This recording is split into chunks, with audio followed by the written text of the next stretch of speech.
A while ago, I set out to make a Spumoni flavored mead, and you may guess by the title of this video and thumbnail, and the fact that this doesn't say Spumoni on it, that I may have not succeeded. So this is going to be a part one, because I am not finished trying to find the perfect ratio of flavors to make Spumoni. Let me show you how it's done, and then we'll come back to this. You'll probably see a few missteps and quickly learn why this doesn't have the flavor profile I was going for, but I'm actually going to move the recipe card later in the video, so I can just walk you through all this first, and then you can decide if you want to make this one or wait for a more accurate one. So I started with a sanitized container and mixed cherry juice concentrate and water in order to constitute 100% tart cherry juice. Looking back, I really don't know what I was thinking. This was definitely mistake number one. Tart cherry meads are absolutely fantastic, but starting with a big, bold, and very tart base and hoping I'd even get remotely close to a sweet, creamy, gelato-like profile was going to be a losing battle. But I pressed on anyway, added the honey and yeast, and continued my usual fermentation process. When it was done fermenting to about 14.5%, I racked it over to secondary and stabilized it.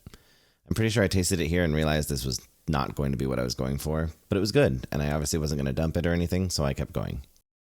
The next day, I wanted to bring some of that candied cherry flavor in, so I dumped in a 1-pound jar of maraschino cherries with cacao nibs and a vanilla bean, and decided to let that sit for about 2 weeks. It was still extremely tart at this point, and even back sweetening it with 2 pounds of honey barely cut through the acid to get it on a dessert level.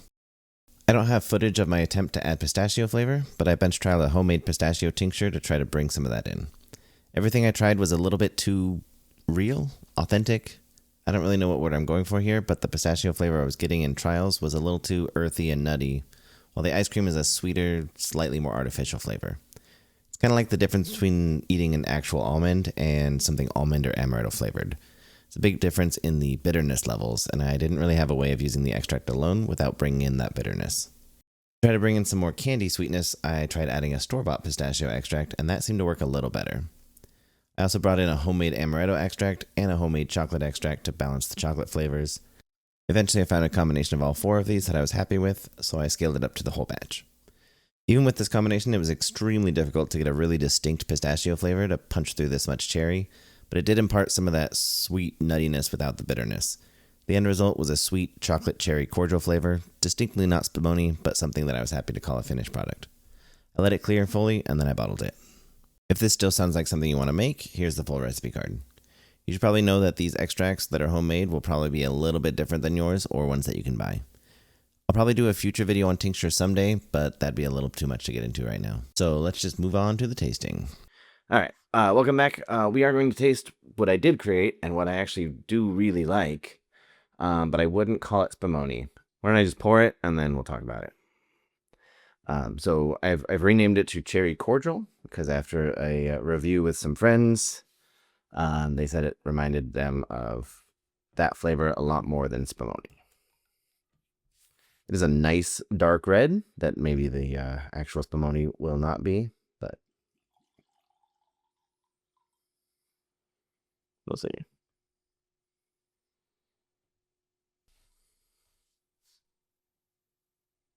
The aroma is immediately bright cherry.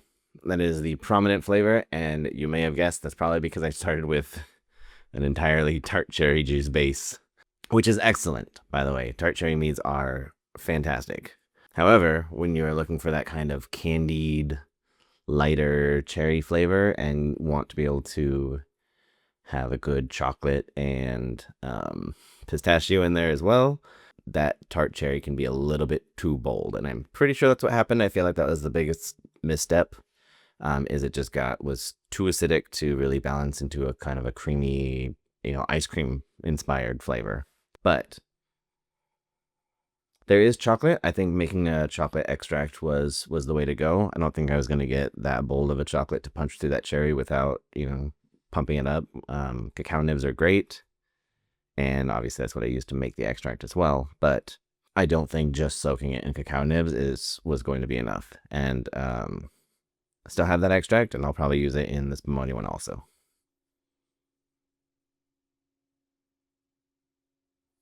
And while I can't distinctly pick out pistachio, it does have like a kind of candy, nutty flavor that I think comes through really well. and it pairs really well with the chocolate and kind of gives it that kind of cordial flavor. At least on the nose. If I remember, this tastes pretty much like it smells, though.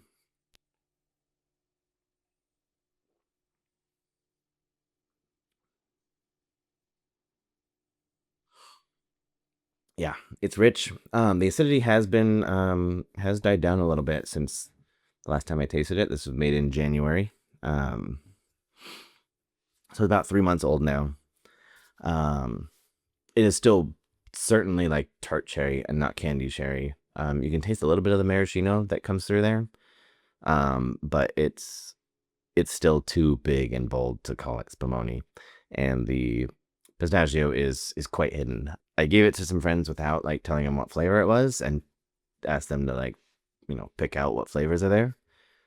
Cherry was pretty much spot on. Somebody said it had a kind of a cranberry like presence, and I could see it. It was a little more tart when I served it before, but it does have that kind of like acidic, but also like mouth drying kind of quality of cranberry. Chocolate I think was pretty noticeably picked out, but no mention of nuts, pistachios, even almonds or amaretto. None of that was mentioned. My friends are not mead makers, brewers, or judges. So it's kind of a layman opinion, but I think those opinions are very valuable too. It's good. It's excellent. I would do another one just like it. But it is not Spumoni. And that is the problem. So sometime down the line, I will be back with an attempt 2. We're not going to start with a tart cherry base. So it might be a little bit lighter than this one. We're still going to go sweet. Might experiment with some lactose, and definitely keep the vanilla in there for creaminess. And I think the maraschino cherries in secondary were also a good addition. So basically, similar process, but probably tone back the cherry a little bit. I also have the pistachio extract that I made. I put more pistachios in it and shook it up and topped it off with Everclear, and I'm going to let those extract for a little bit longer. And I don't know. We'll see how it goes. I'll try a different ratio of ingredients, and I'll get back to you with a part 2. But for now, that's it. Peace.